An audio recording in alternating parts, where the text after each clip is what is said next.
All right, welcome everybody to the last session of ConsensusCON 2020. I'm so excited to wrap up the conference, partly because we'll all sleep a little bit better tonight than we have in the last few nights. but really excited to have put on this conference for everybody. Thank you all for participating. I want to extend a special mention of gratitude to the Consensus staff and the other users, Consensus power users and experts that have joined the lineup. It's been a great conference. Before we jump into the specific topic today, I just want to mention that some ways that you can continue connecting with the community, because it's always one thing that's a bit of a challenge virtually is, how do you really connect with some of the other users? We're going to be launching a forum, which if you've been in other sessions, you've heard this before. We're launching a Consensus community forum in a few days, so be on the lookout for that. You'll get an email about that from our client success team. And then we'll also be holding future product education and other kinds of customer webinars and a new customer webinar series starting in December. So, really excited to kick off more of the community here. We have a lot of really engaged users in our community, and we're just trying our best to help each of you connect with others to help each other and just help grow your abilities and your successes and outcomes. So, before we get too far into this, just want to make sure everybody can hear me. If you could raise your hand with the little hand raise button. You've probably done this a million times by now, but just to make sure, great, thank you. And then if you could just raise your hand again if you can see my screen with the title slide, great, thank you so much. So my name is Garin Hess, founder and CEO of Consensus, and this has been a phenomenal year for us, the last 2 years really. And a lot, as you know, is changing in the sales world with digital selling. The pandemic being difficult in many ways in our lives has sort of forced most of us to get into more digital selling motions than maybe we were planning on as in organizations. And I think in a lot of ways it has just accelerated the pace of what was going to happen anyway. So I guess that's a little bit of what I think of as a silver lining to what is a very difficult time for all of us around the world. But I think I see so many people engaging more in digital selling methods, which is really what is relating to or helping buyers as their buyer behaviors have been changing anyway. So, and that's really what our focus is today. So I want to also introduce Miles Taylor, who's in the background. He's moderating this session, so he'll be helping in the chat. If you have questions, please add them in the Q&A area. We'll have a little section for questions at the end. But we don't want to get too far stuck. I'll come back to this slide. Hang on, this one. Because at the very end of the session, this is our closing session, we're going to have drawing and giveaways. So a bunch of different Consensus branded items and gear, but also some other things from some of our other presenters, which I don't have an image of here. But what I want to mention is that you need to enter your name for the drawing. You have to be present to win. So enter your name for by 2:30 Mountain Time, which is in about 25 minutes, in a special form that Miles just posted in the chat. So you just put that in there, and then Miles is going to run a randomizer on these names for the different drawings at 1/2 and then we will announce them. We'll start that at about 1/4 till. So jumping into this, the objective of this session is to help you learn to shorten your sales cycle from between 25 and 68%. And that may sound crazy, but we've seen companies do it, and it's through implementing this buyer enablement approach. And the reason that you can do that is because buyer enablement ultimately is about making buying easier If you make buying easier, it goes faster. You think about how much faster your purchases are on Amazon compared to other purchases, just consumer purchases. Well, that's because Amazon has made it super easy. So if you can make buying easier for your customers, you'll shorten that process for them as well. And like with Amazon, if you do that, they'll buy from you more often. So this is the promise from this session, is that you're going to learn at least a little bit about this. Now, this comes from a book that I published earlier this year called Selling is Hard, Buying is Harder. And I was very gratified to see that it became an Amazon bestseller in the sales and sales management category. So that happens when you're in the top 100 books. There are several thousand books in that category, of course, and it has kind of been in and out of that. We've been as high as, I think, number 35 or something like that in sales and sales management, which I'm really grateful for. So if you want to learn more in detail about buyer enablement, you can go check this out on Amazon. So the goal here is to learn what's called the Deep Sea Buyer Enablement Methodology. So this is an acronym. So we call it Deep Sea Fishing, just as kind of a pun here. And I'll give the credit to Rex Galbraith, our VP of Sales, for that. He actually came up with the acronym itself as I was sharing the framework with him early on. And a lot of the things that you're going to see in this session, you can download at buyerenablement.io, which will actually redirect you to a page on our website that has a bunch of downloads that are from the book. So feel free to grab those whether you purchase the book or not. And the outcome of implementing buyer enablement is that you're going to increase your close rates and shorten your sales cycle. There's a ton to cover today.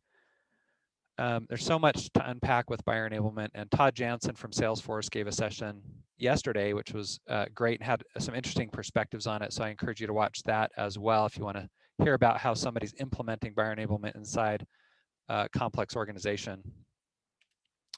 So let's just dive in here. What is buyer enablement? Well, it's making buying easier and closing more deals faster. Now, if the objective is to have a shorter sales cycle, I want to start off by asking you what your sales cycle is. So Miles, if you could just pop up a poll question about the sales cycle. And if you could just take a second to let us know the sales cycle that you have, and then we'll share the results so you can get a sense for different people in the audience and just how the sales cycle is distributed. And then we will proceed there. So Miles, once we have maybe 80% respondents or something close to that, let's go ahead and share the results from that. The reason that I'm sharing this or asking this question is because Gartner actually did some research that where they shared, discovered that the perspective of sales cycles is different from vendors and the buyers. So let's see, do we have enough responses to share the results here, Miles? Yeah, let's share that right now. Okay.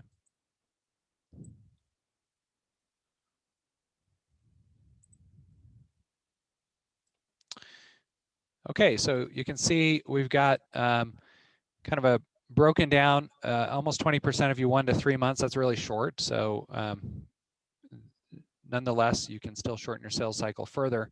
4 to 6 months and 6 to 12 months broken out evenly, and then another 12 to 24 months. So thanks for sharing that. We can close that, hide that. So what makes the sales cycle so long is what the buyers have to do. And you've probably seen this graphic before, but I never tire of showing it because it really helps us have empathy for what the buyers are going through. So you may disagree that buying is harder than selling, because selling is pretty darn hard. But again, from the buyer's perspective, what do they think is harder? You selling your platform or them going through all of these difficult recursive steps?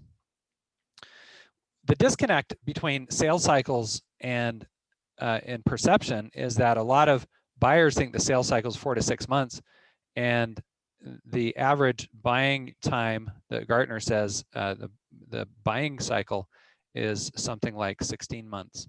So I didn't have permission to share any particular, specific results in this webinar from that, but it's a huge disparity. And a lot of that has to do with the fact that the buyers are starting their process so much earlier. So before they even get to sales, right, they're already engaged in a buying decision for as much as 7 or 8 months before they start talking to you. So, um, so that alone, I think, is something to be aware of. Now, what is Deep C? It stands for Discover, Engage, Equip, Personalize, and Coach. And we're going to go through each of these. But to do this framework effectively, it's not just about what you do with the buyers, but it's about a mindset. And I want to talk first about the mindset. So the first thing I want to emphasize is that you need to take charge of buying. A lot of times we think that the buyers should be in charge of buying, and I'm here to say that's absolutely wrong. The buyers know practically nothing about buying. They think they do sometimes. I mean, how many times have you been in a sales conversation of some kind and the buyer says, oh yeah, I have budget for this, or I'm the one who makes the decision, only to find out at the last minute that they're not the ones, and they find out as well that they're not the ones. And there's a multitude of examples we could talk about, but the reality is that you've been through the buying cycle so many more times than them that you need to take charge of the buying. And we're going to talk about what that means to take charge of the buying, and that's ultimately what this framework is all about. One of the images I have in the book, which I think is kind of fun to think about, is I've seen some salespeople that wear shirts like that actually say this: I close deals, or I'm a closer. And while I can appreciate what they mean by that, because some people are definitely better at getting the deals done than other salespeople, the reality is you can't close deals.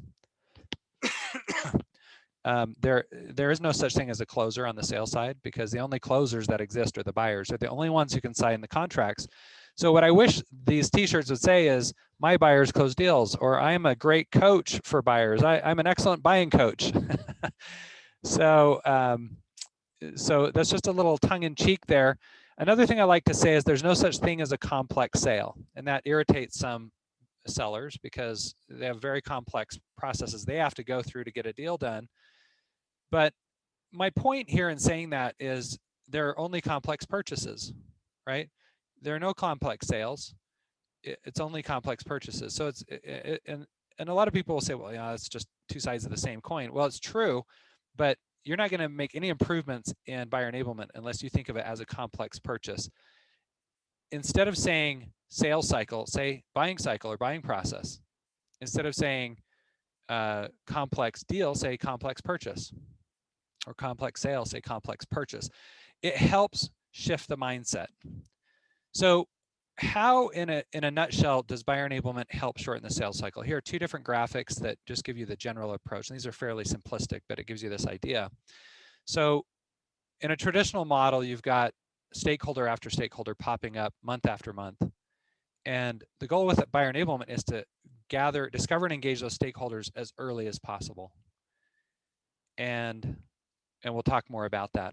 Another way to think about it is, if the traditional selling model has you doing it this way, where you're identifying and working with a champion to identify the different stakeholders, and then provide information to each new stakeholder and do all these demos.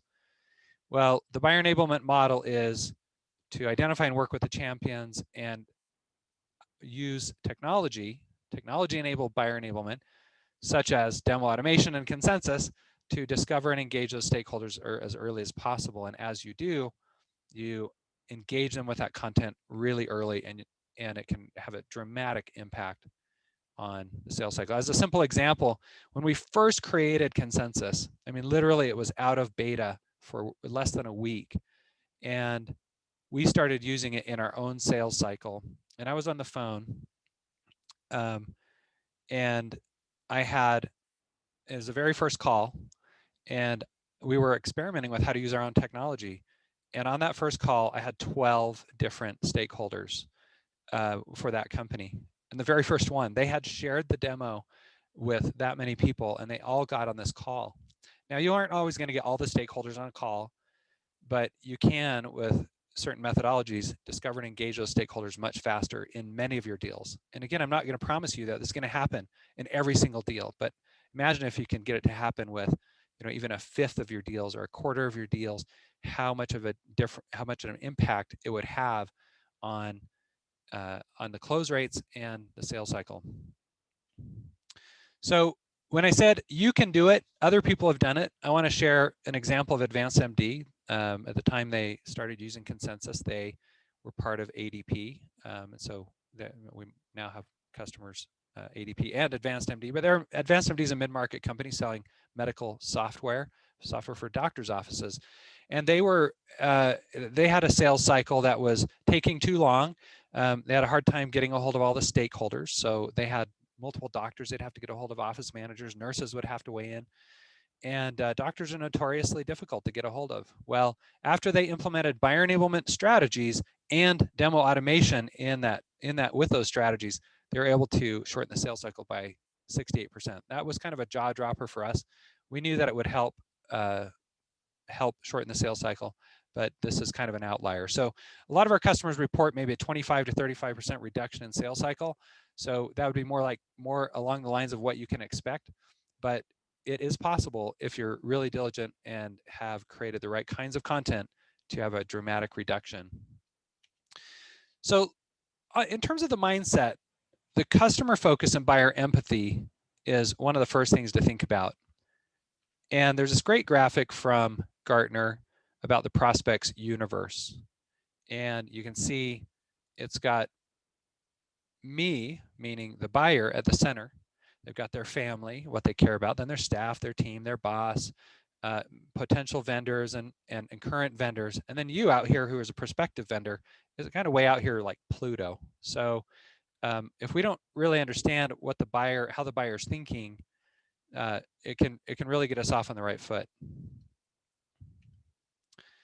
One of the other things that I want to mention, I mentioned this in another presentation, but just to briefly emphasize this, because I think it cannot be overemphasized, is what's called emotional ROI, or what I call emotional ROI.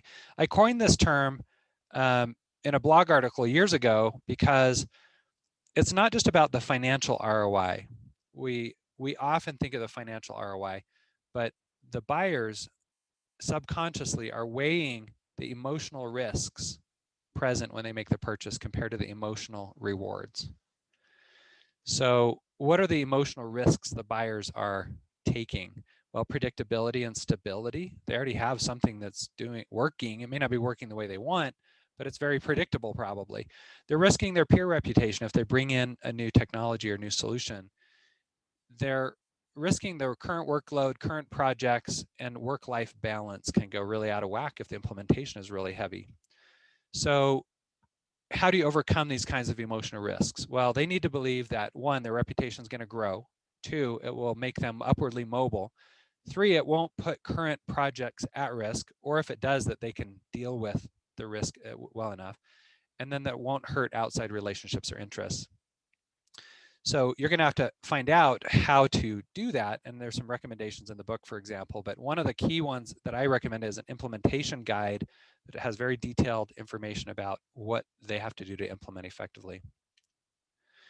So moving on to this buying group, which causes the sales cycle to be so long. It's complex buying process, and with multiple stakeholders, it can be really difficult to get the deal done. So facilitating and coaching the buying group is the only thing that can get the deal done. In fact, sometimes I argue that B2B sales is just that. All you're doing is facilitating and coaching the buying group. And the more that we can think about ourselves as salespeople, moving from a selling stance to a coaching and facilitating stance, the better we're going to do. The funny thing is it feels a little bit risky when you start trying to do it.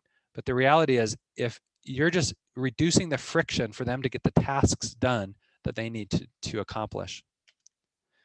So behind every buyer, as you know, there are other stakeholders that get involved. And of course, we call this the buying group or the buying committee.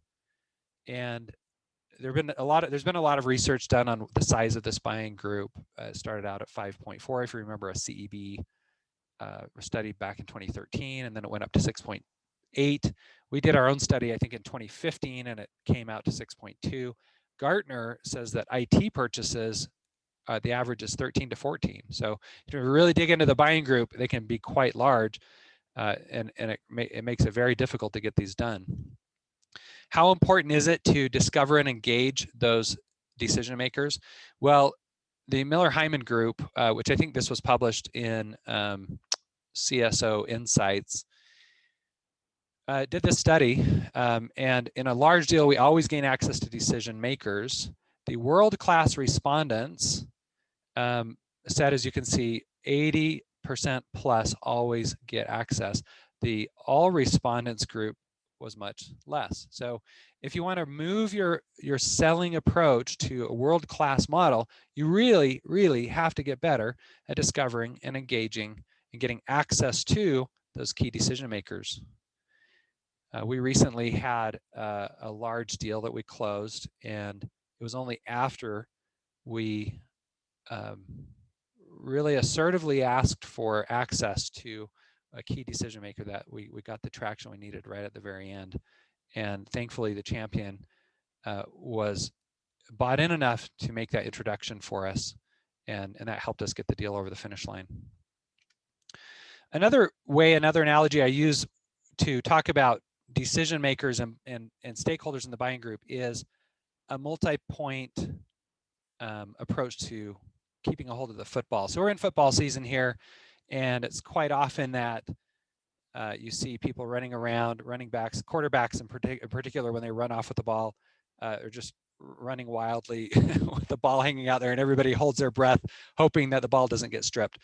Well, every good football player knows that at least about when they're ready to get tackled, they better put multiple points of contact on this football to make sure it doesn't get stripped. And this is an analogy for the deal that is a complex purchase. If you don't have all of the stakeholders involved that normally get involved to get the deal done, then it's like running with the football with just 1 point of contact or 2 points of contact and hoping that somehow you don't fumble it. And how often does that happen with deals, right? You think you have the right decision makers only to find out later that the deal falls apart or gets stretched out too long because you discover them later. So another perspective I want to give on the buying group is how every stakeholder and every role in the stakeholder group thinks about the deal differently. So this is an artist, this is a sculpture from an artist named Mathieu Robert Ortiz, if I remember his name right. And I'm grateful for him to allow me, oh yeah, there's his name there in the left-hand one down at the bottom. But he's a French artist that gave me permission to use his sculpture, photos of his sculpture, to illustrate this concept. But this is the very same sculpture from 2 different angles. In one angle, it looks like 2 giraffes. And in the other angle, 90 degrees shifted, it looks like an elephant, which, one, I'm just amazed anyone can figure this out. And 2, I think it's a great analogy for how different stakeholders in the buying group can look at your deal so differently. So you need to understand deeply the roles of the different stakeholders and what they think about and what they care about in making the purchase. So we'll talk about that in more detail in here in just a minute. So let's go back to the framework: discover, engage, equip, personalize, and coaching throughout. So again, we're moving from being salespeople to buying coaches, right? So one of the first things that we want to do to be effective at buyer enablement is to map the buying group. And to be good coaches and to help enable buyers, we have to first understand what roles typically get involved. So we need to make the buying group map, and then share the map with your champion as early as possible, and then find out who the specific people are that fit these roles. So what this means is, to understand who the roles are, you may not, as a sales engineer or as a salesperson or sales leader, know exactly what the roles are, but communally in your group you do. So you might need to get a group of your best sellers together and ask them, who are the roles that typically get involved? And this could vary from segment to segment, from product to product. So I would recommend, if you get started with buyer enablement, that you start with one particular product, one particular segment, start experimenting with these concepts and approaches and techniques, and then move on to some of other products and segments, because the buying group changes quite a bit. The other thing I'm going to say, which I don't have time to spend on in this session, is that buyer enablement can apply just as well to getting a renewal as it does to the initial purchase, but the buying group changes after the initial purchase. So you need to understand how the buying group changes and how the new buying group forms after the purchase to do that. So one exercise to start with is in kind of the discover stage, is to map the buying group. So what does a simple example look like? Well, what are the personas that typically get involved? This is just a very simplistic example. You can say, okay, well, let's say we have the sales leader, an end user manager, somebody from IT, finance, and a marketing leader. Let's say these 5 roles are the ones that almost always get involved. Well, you can ask yourself on any deal, do I have these roles represented? And if so, do I know exactly who they are? And one of the things that I highly recommend, is that you share this map with your main champion or champions and say, hey, typically, once they're really digging in, they want to make a purchase. They even though they're getting serious, even if you don't have a verbal yet, you want to share this with them and say, hey, we know that you want to make an effective decision. To make an effective decision, these are the roles that typically need to get involved. So could you please identify who these people are for me? Now, some of these can get discovered automatically. As you know, through using Consensus, you can share the demo with your champion, and that can be shared with others. Just this morning, one of our sales reps shared a notification that came back to them where the demo had been shared 7 or 8 times. And we got to see all the different roles and everything, and it was just fantastic. Those of you in the user community that have experienced this already, you know how it's just magic when Consensus Demo Automation delivers that kind of stakeholder discovery for you. And by the way, you can find out in Demolytics how many stakeholders you're discovering as a group. So this is one of our key KPIs that you can discover in the Consensus Demolytics. Anyway, getting back to the process or methodology of buyer enablement, simple buying group map. If you want to get more complex, here's just another example. So these are the different personas here. Then you may want to indicate, when do they get involved? Early, mid to late, and so on. And then who owns what? What's their main perspective? What's the main reason they get involved? And then you can describe more about the role they typically have played in the past, this role. And then, of course, if you're talking about a specific deal, then you want to put the name of the specific person that is there. And if you don't have these names identified, if you don't know who they are, you're adding risk to the deal. And there's a whole section in the book about a new methodology for predicting risk or likelihood to close on a deal based on mapping the buying group and using that on deal analysis. So it's a new way to do deal review. And I really encourage you to try it. It's quite enlightening to look at deals and say, well, let's see, you think you're going to forecast this for this quarter or this month? Let's talk about all the different personas and which ones you have involved. And so this is these 2 examples you can get in the download area, by the way. So to really map out and help the buyer understand how to get through the buying process, you need to map out the buying process. So what is the buying process? There's all kinds of different answers to this. Here's an example of what Gartner says the main buying process is. But the real question is, what is the buying process your buyers? Oh, there's a typo, for you buyers. I should say your buyers. So what is the buying process for your buyers? And it may follow some of these same kinds of things, but you're going to need to get down to some very specific steps. You're going to need to help your buyer, your main champion, understand what those steps are and that they need to go through, and map that out and help them facilitate that as early as possible. That the earlier you do it and the earlier they start working on these tasks, or as Gartner calls it, these set of jobs, the shorter your sales cycle will be. So one of the ways to discover, of course, is to use demo automation and to personalize. This is all part of what we do, of course.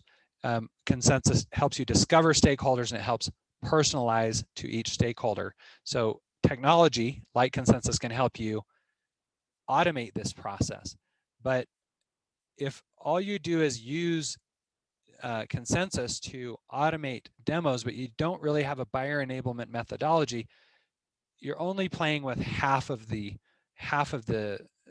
tools, really. So if you can take the technology we have and couple it with this buyer enablement methodology, then you can really see some massive steps forward. So as you probably know by now, unless you're a brand new user, this helps you see different stakeholders that are engaged with and how they answer different questions about what's driving their interest. So there's a buyer matrix view. So you not only discover and engage the stakeholders, but you get insights into those different stakeholders early in the sales process. So one of the things that Gartner asked buyers is, what do they want the most from vendors? And demonstrations was number one, followed by case studies, value assessment tools. So I recommend that you focus on these top three things. So this is really about education, learning, understanding. Case studies is about social proof. And of course, value assessment tools is all about ROI. Financial ROI, I would say throw in there emotional ROI, even though Gartner doesn't really think about it that way. But you need to address those things. If you focus on these top three things here, yeah, it'll take you a long ways. And of course, with using Consensus, you can really do a lot with the demonstrations. So using Consensus to discover and engage your stakeholders, the next step is to equip. And the question here is really, what does each role need at each stage of the buying process? And you'll have to do your own analysis on this, but you need to understand your process, the different roles, and then what do they need at different stages. At the very beginning, they're not going to need the same things that they need at the very end. So one thing I want to point out, just to give credit where it's due, is one of the buying processes that I really like comes from Kevin Davis in his Sales Manager's Guide to Greatness. And it's one of the more buyer-centric models that I've seen. And he goes through the main phases of need, learn, buy, and then value for the renewal. And I like the buying process because it shows that it's cyclical and not linear, so that we can get the renewals and expansions and so on. And he moves from these buying stages that are very buyer-centric: change, discontent, research, comparison, fear, commitment. One of the webinars I highly recommend to you that we have on our website out in the resources area is called the 6 demo types. If you haven't watched that, we map 6 different demo types to these different phases.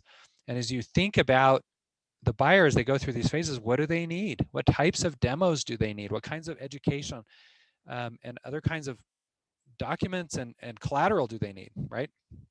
So buyer-centric focus. So this is a great book that I would also recommend.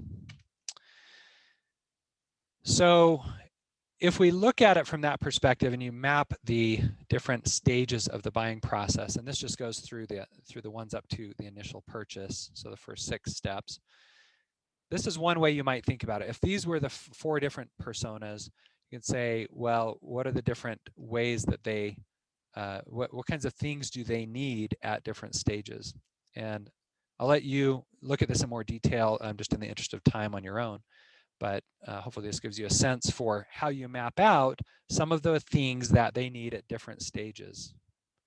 And this will help you find the gaps in what your sales team has to coach their buyers. Because if they don't have these things and the buyers need them, and the salespeople who are now buying coaches, right? If those buying coaches don't have the right resources to help facilitate at the right times, it can slow things down and actually cause problems.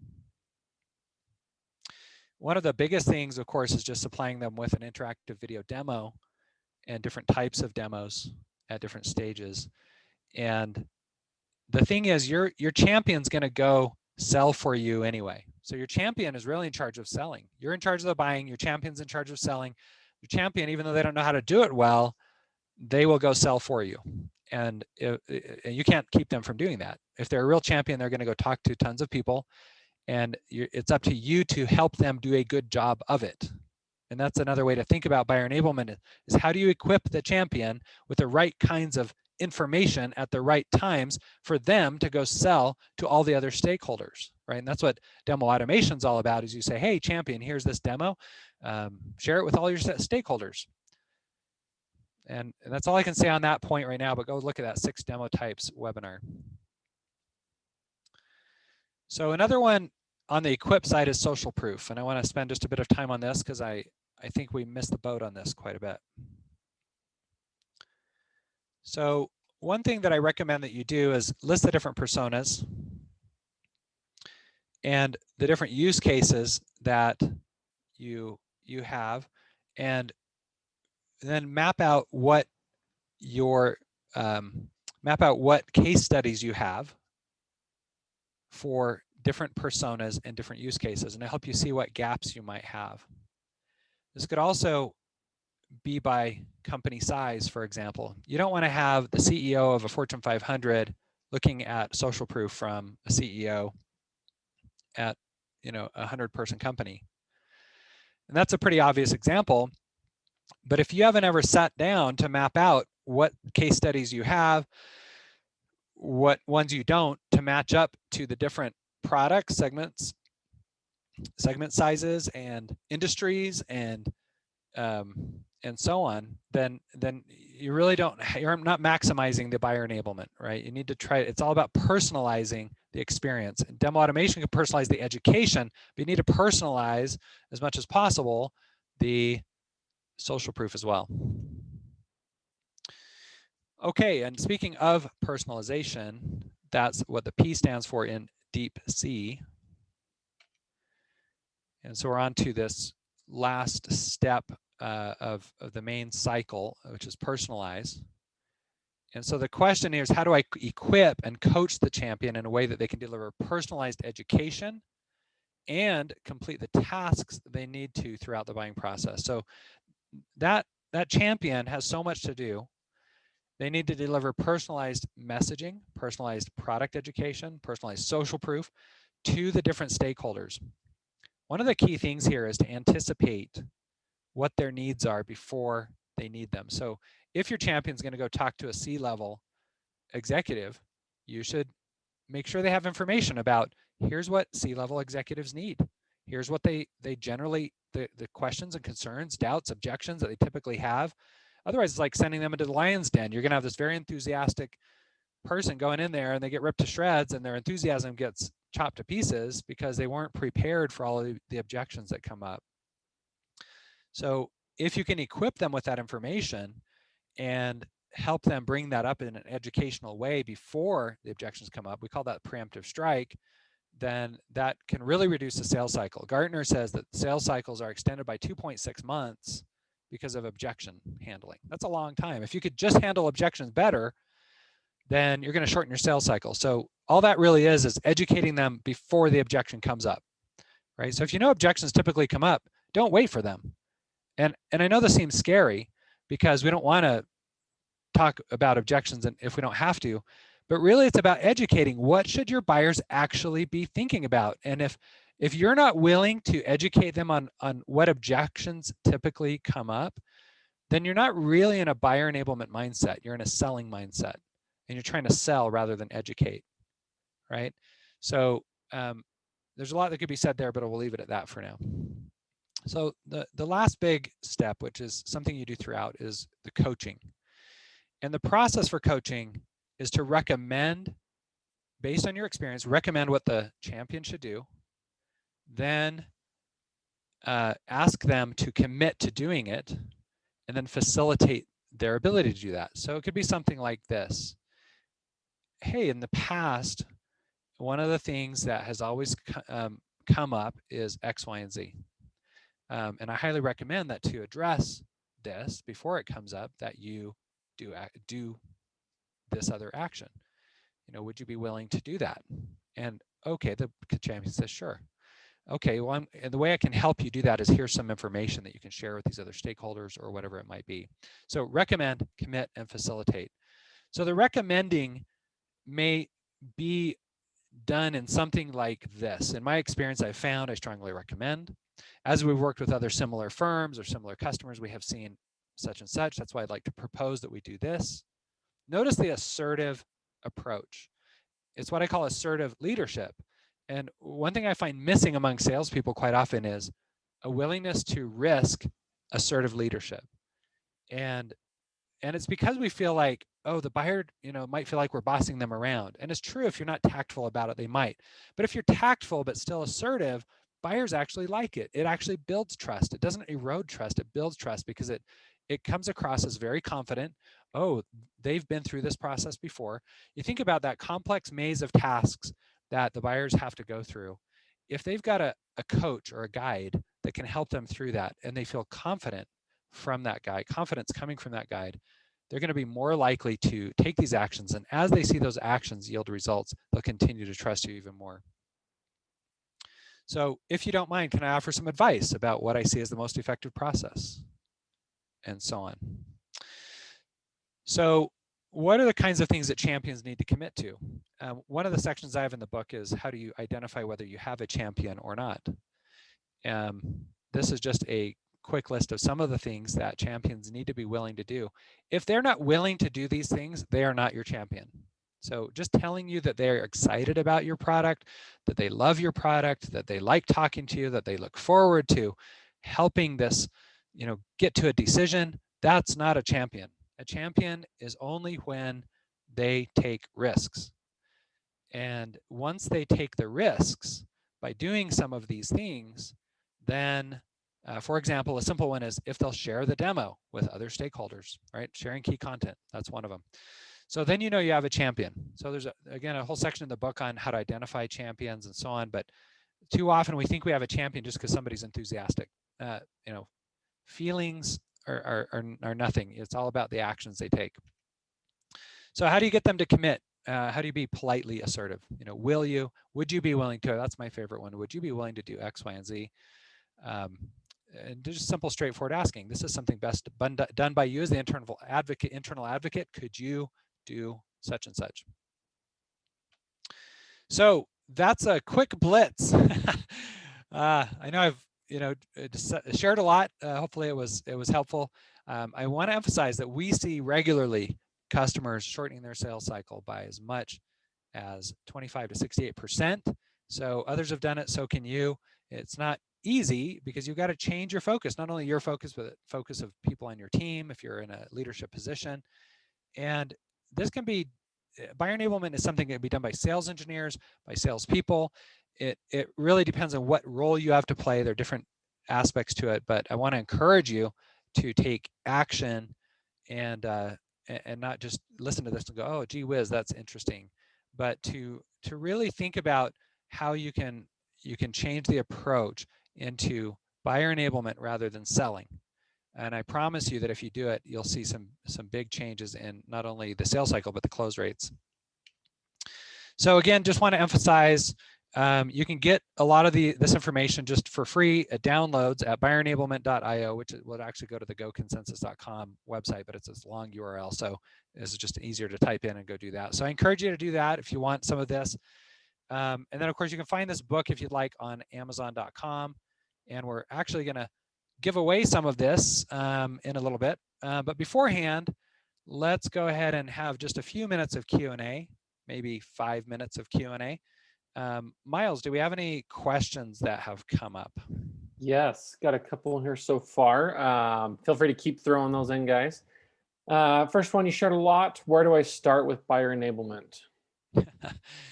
Yes, it's like drinking from a fire hose in sessions like this.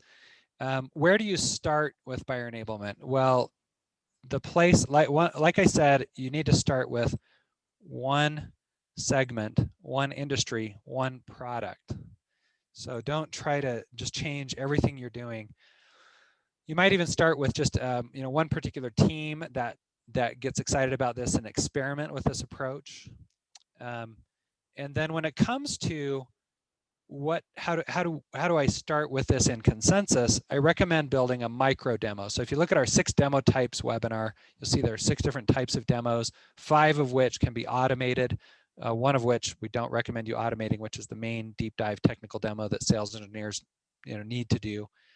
But that micro demo is a great place to start because it's very easy to build. It can be built in one day, and it can be used at the early stage of the sales cycle as well as later stages to bring in stakeholders that maybe are lagging. So that's really where I would recommend starting. And of course, you need to start with mapping that buying group and the buying process. But again, to start with as simple a place as possible so you can focus on the methodology and then try to map out the content that's needed for those different stakeholders. So hopefully that helps. That's good.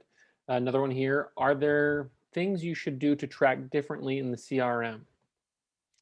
Great question. So absolutely. And there is a section in the book on how to measure and track buyer enablement progress. So there are many different ways to do this. I offer some of my recommended ways, certain KPIs. For example, if you know that, here's just a really simple way to get started. If you know that you look at the past 100 closed deals for a certain segment and product, and let's say that on average, those deals had 7 stakeholders.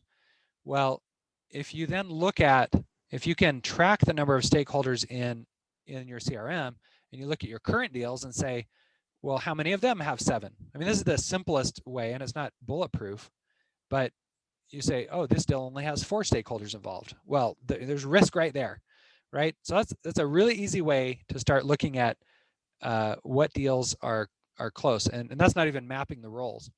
If you want to take it to the next level, start mapping the roles in your buying group and put those into the CRM, and then start generating reports on what deals actually have those roles filled, just like the sample table that I put in. If I wouldn't recommend changing your CRM right off the bat, but you can start doing that with just manual spreadsheets and things like that, and have the pilot group start tracking that manually with every deal. And then if you start seeing that is an effective way, then you can start building out some of those fields in the CRM. So there are many different KPIs and approaches that we talk about in the book, but those are some of them as a way to start thinking about that. Right on. Any other questions? If you want to post those in the Q&A. Those are great questions. Yeah, if any other questions come in, happy to answer them. If not, we can jump right into the last part of the session, which is probably the part that everybody came for. So right on. Well, let me take control here. So thank you, everyone. Yep, I do want to do that. Thank you, everyone, for coming and participating. This has been a great first ConsensusCon for us. But let's get into the drawing. So just finished the drawing up. The first one is... Hey, Miles, you want to turn on your camera? I would love to. Finally get to see what Miles looks like. He's a real person. I am real. Okay, first one is the Consensus water bottle. I don't even have one of these. Let's see here. Oh, dun dun dun dun dun dun dun. The winner is Dennis. We've got Dennis. And just so you guys know, for those of you who do win, your CSM will be reaching out to get details on you getting your prize. You can drink the Consensus Kool-Aid in the Consensus water bottle. Exactly. All right, next we got the Consensus snapback hat. And the winner is Kristen. Right on, great. Kristen. Nice. Way to go, Kristen. Okay, Consensus t-shirt. It's nice looking one there. Got the winner there. Is Cass. Your screen sharing is not coming up. It's still showing Kristen. Oh, and then so we never got to see the t-shirt. So maybe just pause a little bit. We're now seeing. Okay. Well, let's move on to the next one. Congratulations, Cass. I'll let you know when that shows up on my end. Okay. Okay, yeah, we see the Bluetooth speaker now. Okay, perfect. Well, let's announce that one. Anne, we've got Anne, the winner of the Bluetooth speaker. My wife loves this Bluetooth speaker. She carries it around the house all the time. All right. We've got the Selling is Hard, Buying is Harder. Great book. If you have not had the chance to read it yet, I would definitely recommend it. Let's see here. Got Nicole. Congratulations, Nicole. Congratulations. Okay, here's a big one here. We've got a demo video coaching session from Peter Cohen. If you did not have a chance to listen to his presentation, I think it was last night, an incredible opportunity here to get a coaching session with Peter. But let's see. There is. Peter's one of the top experts in pre-sales. So, wow, that's great. Galen, that's exciting. Right on. Okay, another one here, another big one. Don Carmichael also spoke yesterday. A great opportunity for a coaching session with Don. And we really appreciate Don and Peter's support. They've been excellent supporters and advisors to us, and really, really appreciate that. And they've got such deep experience in pre-sales. So absolutely. Who do we have here? Here we have got Tom Barlow. Tom Barlow, lucky Tom. Right on. And Galen and Tom, we will set that up between you and those guys for those sessions. Okay, big swag bundle. Really cool stuff here. Let's see who we've got. John Robinson. Can you go back to that swag bundle? Yeah. Sure, we got to see that. Well, there's a lot there. So we got the water bottle, the hat, looks like a battery charger, T-shirt, and the speaker. Great. The speaker. Okay. Awesome. Okay. That was John. Okay, here's another big one. Garin, do you kind of want to introduce this one? Yeah, absolutely. So Brian Zurcher, our senior product manager, gave a session yesterday on the Channel Accelerator, which is a relatively new module, came out earlier this year, an add-on module to Consensus that allows you to enable your channel partners, your resellers, to send demos and track demos that you build. So it has a lot of different settings and things that help make that effective. Like they have their own branding, their own logo, their own contact information on the demos that they send out, but it's all managed with the content that you build. So if you've got a successful team sending and tracking demos inside your own organization, you may want to consider using this for your channel partners. And by the way, if you win this and you don't have channel partners, because not everybody uses channel partners, just let us know. We'll hook you up with something else. So, but that's what this is all about. This is a great opportunity to run a pilot with some of your channel partners for 3 months, up to 10 resellers. All right, let's see. Who's the winner here? Tom Edwards. In fact, I know that Tom is already using this. So I believe anyway, actually, let's see. I think you're already using this for some, because I know Tom personally. So that's exciting. Anyway, Tom, get in touch with me if you have any questions. If you have other partners you want to use this with, great. If you already have what you need, then we can hook you up with something else. Right on. Okay, last one here.